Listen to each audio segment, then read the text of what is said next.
Welcome to KRR kitchen. இன்றைக்கி நம்ம கிச்சனில் நீர் உருண்டை எப்படி செய்கிறது தான் பார்க்க போகிறோம். இந்த நீர் உருண்டையை ஈவினிங் ஸ்நாக்காகவும் வச்சு சாப்பிட்லாம், அப்படி இல்லைன்னா மார்னிங் பிரேக்ஃபாஸ்ட்டு கூட செஞ்சு எடுத்துக்கலாங்க. டேஸ்ட்டு ரொம்பவே அருமையாக இருக்கும். இதை பார்த்திங்கன்னா ஒரு 2-3 விதமாக செய்வாங்க. அரிசி மாவு வச்சு செய்வாங்க, அப்படி இல்லைன்னா பச்சரிசி புழுங்கல் அரிசி வச்சு செய்வாங்க. நான் இன்றைக்கி பச்சரிசி வச்சு எப்படி செய்கிறது தான் பார்க்க போகிறோம். ரொம்ப சாஃப்டாக சூப்பராக இருக்குங்க அந்த நீர் உருண்டை. எப்படி செய்கிறது நம்ம வீடியோக்குள்ளே போய் பார்ப்போம். அதுக்கு முன்னாடி நம்ம சேனலை இப்போ தான் ஃபஸ்ட் டைம் பார்க்குறீங்கன்னா சப்ஸ்கிரைப் பண்ணி வச்சுக்கோங்க.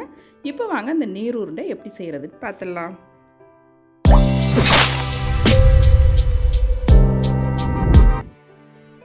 இப்போ நீர் உருண்டை செய்கிறதுக்கு 2 கப் அளவுக்கு பச்சரிசி எடுத்து ஊற வச்சுருக்கேன். ஒரு 2 மணி நேரம் ஊற வச்சிங்கன்னா போதும். பச்சரிசி சீக்கிரமாகவே ஊறி வந்துடும். இதே இது பார்த்திங்கன்னா புழுங்கல் அரிசி ஊற வச்சும் செஞ்சுக்கலாம். டேஸ்ட் அதுவும் ரொம்ப நல்லாயிருக்கும். என்ன புழுங்கல் அரிசியில் செய்யும் போது பார்த்திங்கன்னா கலர் மட்டும் கொஞ்சம் கம்மியாக இருக்கும், அவ்வளோதான். பச்சரிசியில் செய்யும் போது நல்லா வெள்ளையாக இருக்கும்.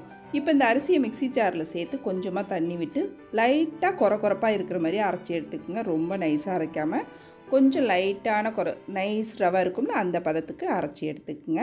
இப்போ அரைச்சது ஒரு பக்கம் இருக்கட்டும். இப்போ அடுப்பில் கடாய் வச்சு ஒரு 2 டீஸ்பூன் அளவுக்கு எண்ணெய் சேர்த்துக்குங்க. எண்ணெய் காஞ்சோட 1 டீஸ்பூன் உளுந்து, 2 டீஸ்பூன் கடலைப்பருப்பு, 1 டீஸ்பூன் கடுகு சேர்த்துக்குங்க. இதில் உளுத்தம்பருப்பும் கடலைப்பருப்பும் அதிகமாக சேர்த்து செஞ்சோம் அப்படின்னா சாப்பிடும் போது வாயில் கடிப்படுறப்ப டேஸ்ட்டு ரொம்ப நல்லாயிருக்கும். இதிலே நல்லா கொஞ்சமாக பெருங்காயத்தூள், ஒரு பச்சை மிளகாய் பொடிசாக நறுக்குனது, ஒரு 4-5 வரமிளகாய் கிள்ளிட்டு சேர்த்துருக்கேன். ஒரு கொத்து கருவேப்பிலையும் சேர்த்து நல்லா எல்லாத்தையும் பொரிய விட்டுக்குங்க. இதிலேயே பார்த்திங்கன்னா ஒரு பெரிய வெங்காயம் நல்லா பொடிசாக நறுக்குனது சேர்த்துருக்கேன். மீடியம் சைஸில் உள்ள வெங்காயம் தான் நான் இன்றைக்கி எடுத்திருக்கேன், ஒரு வெங்காயம். இப்போ இந்த வெங்காயத்தை சேர்த்து பொன்னிறமாலாம் வதக்கக்கூடாது. லைட்டாக அந்த கண்ணாடி பதத்துக்கு வதக்கணும்னா போதும். கலர் மாறாத அளவுக்கு வதக்கி எடுத்துக்குங்க. இந்த அளவுக்கு வதங்கினதுக்கப்புறம் இப்போ நம்ம அரைச்சி வச்சுருக்க மாவை இதில் சேர்த்துக்குவோம். மாவு கொஞ்சம் தண்ணியாக இருந்தால் பரவாயில்ல, நம்ம இப்போ அடுப்பில் வச்சு கிண்ட தான் போகிறோம். அதனால் மாவு தண்ணி ஊற்றி நல்லா அரைச்சிக்குங்க தாராளமாகவே. இதிலே பார்த்திங்கன்னா தேவையான அளவு உப்பும் சேர்த்துக்குங்க. அடுப்பு தீயை குறைச்சி வச்சுட்டு மாவு சேருங்க, ஏன்னா டக்குன்னு திக்காகி வரும் பச்சரிசி மாவு அப்படிங்கிறதுனால. இப்போ அடுப்பு தீயை குறைச்சி வச்சு நல்லா இது போல் கிண்டி கொடுத்துக்கிட்டே இருந்தீங்கன்னா நல்லா மாவு வெந்து திக்காகி வரும். அது வரைக்கும் நம்ம வச்சு கலந்துக்கிட்டே இருங்க. இப்போ பாருங்கள், மாவு நல்லா திக்காகிட்டு இந்த அளவுக்கு இருந்ததுன்னா போதும். திரும்பவும் நம்ம இதை ஆவியில் வேக வைக்க தான் போகிறோம். அதனால் ரொம்ப நாளைக்கு கிண்டணுன்ற அவசியம் இல்லை. இப்போ இந்த அளவுக்கு நல்லா திக்காகி வந்ததுக்கப்புறம் அடுப்பை ஆஃப் பண்ணிவிட்டு இதை உடனே வேறு ஒரு பாத்திரத்துக்கு மாற்றிடுங்க. அந்த சட்டியில் சூட்டோடு வச்சிடக்கூடாது, மாவு காஞ்ச மாதிரி ஆகிடும். அதனால் கையோடு வேறு பாத்திரத்துக்கு மாற்றி எடுத்து வச்சுருங்க. நல்லா இந்த அளவுக்கு திக்காக வர வரைக்கும் கலந்து கொடுத்து எடுத்துக்குவோம். இப்போ மாவு ரெடி ஆகிடுச்சு. இந்த மாவு கொஞ்சம் ஆறட்டும், சூடு பொறுக்கிற அளவுக்கு வரட்டும். இப்போ பாருங்கள், மாவு வேறு ஒரு பாத்திரத்துக்கு மாற்றி எடுத்து வச்சுருக்கேன். இதில் பார்த்திங்கன்னா நல்லா ஒரு 2 கைப்பிடி அளவு தேங்காய் துருவல் சேர்த்துக்கிறேன். இந்த தேங்காய் துருவல் நிறைய சேர்க்கும் போது இந்த கொழுக்கட்டை நல்லா சூப்பராக இருக்கும், சாப்பிட்றதுக்கு டேஸ்ட்டு நல்லாயிருக்கும். தேங்காய் உங்களுக்கு எந்த அளவுக்கு தேவையோ அதுக்கு தகுந்த மாதிரி நீங்கள் சேர்த்துக்குங்க. தேங்காயை வதக்கக்கூடாது. இதே போல் மாவில் சேர்த்து கலந்து செய்யும் போது தான் அந்த தேங்காயோட ஃபுல் டேஸ்ட்டும் நல்லா இறங்கி கொழுக்கட்டை சாப்பிட்றதுக்கு டேஸ்ட்டு ரொம்ப நல்லாயிருக்கும். இதே போல் சின்ன சின்ன உருண்டைகளாக உருட்டி இட்லி தட்டில் ஒரு துணி போட்டு வச்சுக்குங்க. இப்போ ரெடி பண்ண அந்த உருண்டைகளை நம்ம ஆவியில் வேக வச்சு எடுக்கணும்.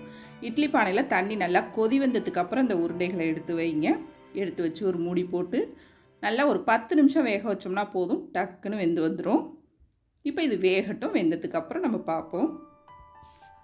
இப்போ இந்த உருண்டை கூட சேர்த்து சாப்பிட்ற மாதிரி ஒரு சூப்பரான கார சட்னி எப்படி செய்கிறதுன்னு பார்த்துருவோம். அதுக்கு அடுப்பில் கடாய் வச்சு 1 டீஸ்பூன் அளவுக்கு எண்ணெய் சேர்த்துக்குங்க. இதில் உங்கள் காரத்துக்கு தகுந்த அளவு வரமிளகாய் சேர்த்துக்குங்க. நான் இன்றைக்கி ஒரு 7 வரமிளகாய் சேர்த்துருக்கேன். இதை ஃபஸ்ட்டு நல்லா ஃப்ரை பண்ணி ஒரு பிளேட்டுக்கு மாற்றி எடுத்து வச்சுக்குவோம்.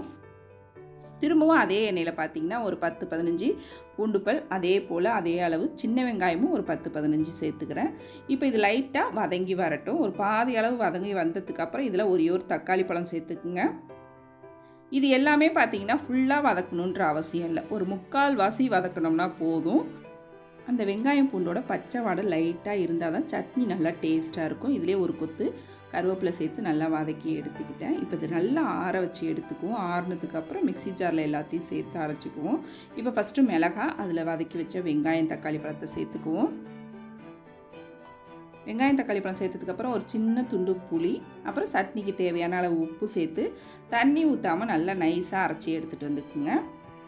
கடைசியாக மிக்ஸி ஜார் கழுவிட்டு கொஞ்சமாக தண்ணி சேர்த்துக்குங்க. இந்த சட்னி கொஞ்சம் திக்காக இருந்துச்சு அப்படின்னாக்கா டேஸ்ட்டு நல்லாயிருக்கும்.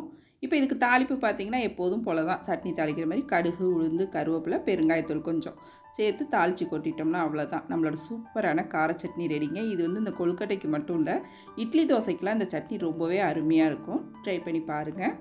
இப்போ நம்மளோட சட்னி ரெடி ஆயிடுச்சு. கொழுக்கட்டை வெந்துருச்சான்னு பார்ப்போம் நம்ம. இப்போ பாருங்கள் நல்லா வெந்து வந்துடுச்சு.